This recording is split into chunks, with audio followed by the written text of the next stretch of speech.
I will be talking about experiences gained from an air quality offset program to reduce domestic waste burning in Ikemeleng, Northwest Province, South Africa.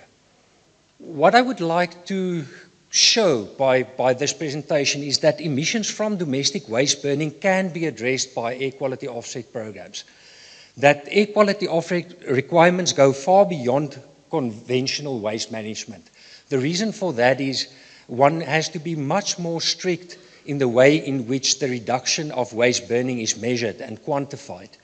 And the air quality guideline that the government issued in 2016 has a very good recommendation or prescription. It says that air quality offsets should be based, the development of the program and the design of the program, as well as the implementation, on sound and relevant science. And what is interesting with science in the air quality context is that it's very multi and transdisciplinary. So science is obviously chemical science, and air quality science is important, but there's also social sciences. And when one intervenes on a household level, one has to understand what is happening to make sure that end users are in a better position after intervention. And for that, one needs quantification and science. And then good practice. I would also like to argue that this project is an example of a good practice approach. I'm not going to talk about every detailed activity and the methodology used in every detailed survey, but much rather about the larger process. So in terms of the larger process, a typical air quality offset program consists of 4 phases: a preparation phase, a baseline campaign phase, an intervention development and selection phase, and then the implementation and impact monitoring and evaluation. So typically in the preparation phase, one would do a rapid in situ assessment to see if certain communities within a target area could possibly qualify for offsets, and what's the type of sources of local non-industrial air pollution in that particular communities. The baseline would typically consist of air quality measurements, and there would be a number of surveys. We typically do a comprehensive household survey, a community source survey, focus group interviews. In this particular program, we also did detailed analysis of the waste composition of households and detailed analysis of the composition of the waste heaps in the community, and also the number of heaps.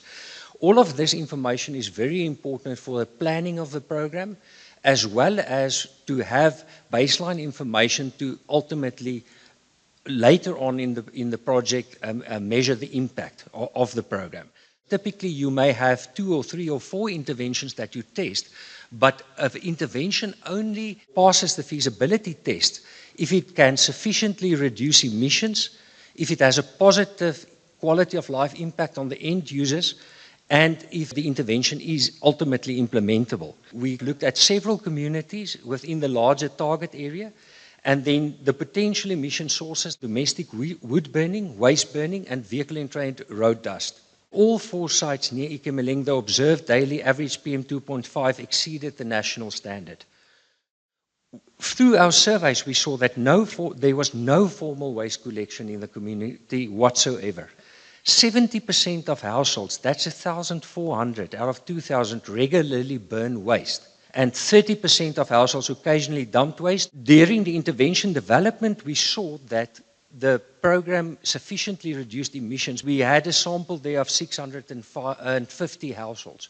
And all of those households reported they stopped burning and they stopped dumping after the intervention because there was a service. We also asked residents, how satisfied are you in general with your participation in the intervention? The median score was 10 out of 10. I've been involved in many community programs, and it's not usual to get a 10.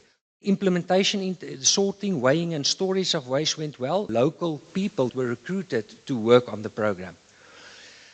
Everything is done on using technology. We've got a complete record keeping with mapping of all the houses. Waste is weighed at these sorting facilities, so we know every day what is the number of kilograms of each type of waste that is sorted. The project has been running for 19 months now. 1,300 tons is collected per annum from more than 2,000 stands and taking to mini sorting sites. Landfill avoidance has stabilized at 55%.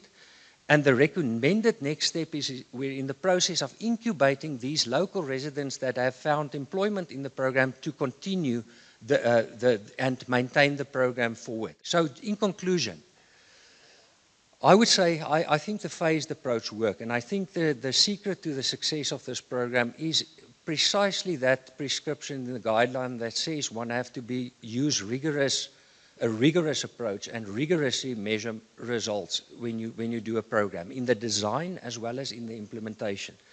The community is visibly clearer. Local waste pickers and community members work as collectors and sorters in the program. The Rustenburg local municipality supports this intervention by collecting the non-recyclables from the mini sorting sites. The technologies like the satellite and mobile phones are innovatively used to rigorously manage and evaluate performance. One of the things that have changed in the last number of years is our ability to use technology to monitor impact and to get evidence-based data to base our decisions on. Emissions from domestic waste burning can be reduced through an air quality offset program.